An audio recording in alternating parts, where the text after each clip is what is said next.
నిర్మల్ జిల్లా దిలావర్పూర్లో ఇథనాల్ పరిశ్రమకు అనుమతి ఇచ్చింది గత బీఆర్ఎస్ సర్కారేనన్నారు మంత్రి సీతక్క. మాజీ మంత్రి తలసాని శ్రీనివాస్ యాదవ్ తనయుడు తలసాని బియ్యంకుడి కొడుకు ఇథనాల్ కంపెనీకి డైరెక్టర్స్ గా ఉన్నారన్నారు. ఈ ఆరోపణలను ఖండించారు తలసాని శ్రీనివాస్ యాదవ్. దిలావర్పూర్లో ఇథనాల్ కంపెనీతో తనకు కానీ తన తనయుడికి కానీ సంబంధం లేదన్నారు. సిగ్గుగా మమ్మల్ని బదనం చేస్తా ఉన్నారు. కేటీఆర్ నువ్వు ఎక్కడెక్కడో తిరుగుడెందుకు, నువ్వు ఇచ్చిన పర్మిషన్ నిన్న వాళ్ళు ఆందోళన వ్యక్తం చేశారు కదా, అక్కడికి పోదాంపా, ఎవరిచ్చిరు ఏంది అని.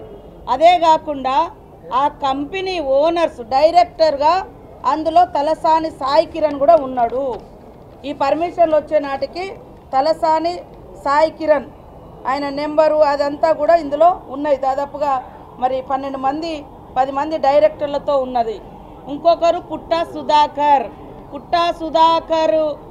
బిడ్డను తలసాని శ్రీనివాస్ యాదవ్, మొత్తానికైతే వీళ్ళ బిడ్డను వాళ్ళకో వాళ్ళ బిడ్డను వీళ్ళకు, ఈ అంకులు కడప జిల్లాకు సంబంధించినటువంటి పుట్టా సుధాకర్ కొడుకు ఇందులో డైరెక్టరు.